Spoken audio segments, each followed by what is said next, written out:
Hoje, a reprodução humana assistida, ela está muito mais difundida, principalmente pelos meios, né? Pelos aplicativos, pelas redes sociais.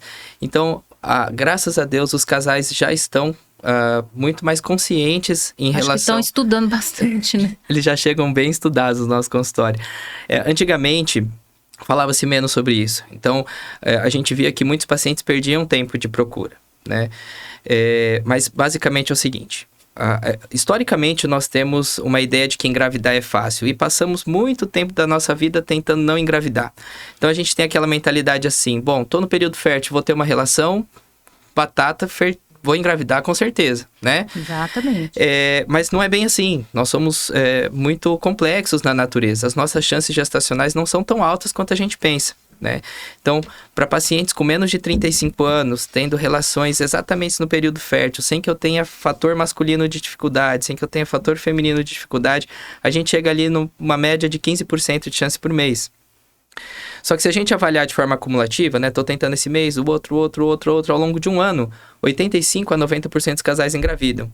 Então, a gente considera que esse casal que tentou um ano e não conseguiu, merece uma investigação diagnóstica, tá?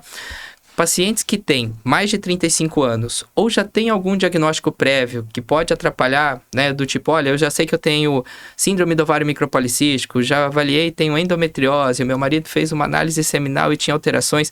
Esses casais devem buscar ajuda precocemente. E aquelas pessoas que nem se atinaram a, sei lá, namorar, casar? Por exemplo, faz de conta eu tô aqui, eu tenho 35 anos, não casei... Não sei se eu quero casar, o que eu vou fazer da minha vida. Tem que se atentar, tem que procurar, tem que fazer alguma coisa? Olha, Ana, essa é uma questão importantíssima. Na verdade, acho que talvez uma das mais importantes que a gente vai tratar.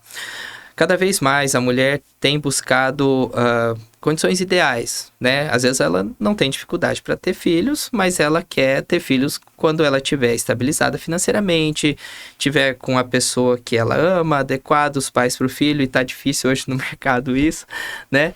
Tá bem difícil. E isso faz com que ela postergue, ela vai querer ter filhos mais tarde. Só que assim, ó, diferente do homem, né? O homem sempre produz espermatozoide, né? Ejaculou, o corpo entendeu que perdeu o espermatozoide, ele continua produzindo. Então, o testículo tem capacidade de produzir espermatozoide. E esse espermatozoide não é que nem, por exemplo, o óvulo da mulher. Ele não enfraquece, ele fica lá nas mesmas características? Ele tem um tempo de vida menor, mas ele é sempre renovado, ele é produzido. Então, como ele é produzido, o testículo está produzindo, né? Então, ele vai ter qualidades boas naquele período de vida dele. Agora, o óvulo, não. Né? Papai do Céu chega no começo da vida da mulher e fala, sua reserva de óvulos. Enquanto você está sendo gerada no útero da tua mãe, os óvulos são dados para você. E aí, esses óvulos são armazenados no ovário e todo mês ele disponibiliza uma corte desses óvulos para que você possa fazer o ciclo menstrual. Certo. Usou, beleza. Não usou, ele descarta, ele vai pegar mais um pouquinho e todo mês você reduz a quantidade de óvulos. Agora, o que é muito importante também é que, além da quantidade que diminui, a qualidade desses óvulos também diminui. Os óvulos têm a mesma idade que você. Então, se você tem 20 anos, ele tem 20 anos. Você tem 30, ele tem 30. Você tem 40, ele tem 40. E aí, ele fica mais suscetível a ter alterações na divisão celular que podem aumentar, inclusive, os riscos de síndromes. Então, a paciente que pensa em ter filhos depois dos 35, por exemplo. Hoje a gente fala assim, o melhor período para congelar os óvulos, né, ficaria ali entre 20 e 30 anos. A partir dos 30 anos a gente sabe que a reserva já diminui, mas é que é muito difícil alguém nessa idade pensar em congelar. Então, antes dos 35, excelente. Tem estudos que falam que pacientes que congelam óvulos antes dos 35 chegam a 85% de chance de ter bebê com os próprios óvulos, né? E a partir do momento que passa, a gente vai reduzindo essas taxas também. Só vou te interromper. E esses óvulos que são congelados, eles duram quanto tempo?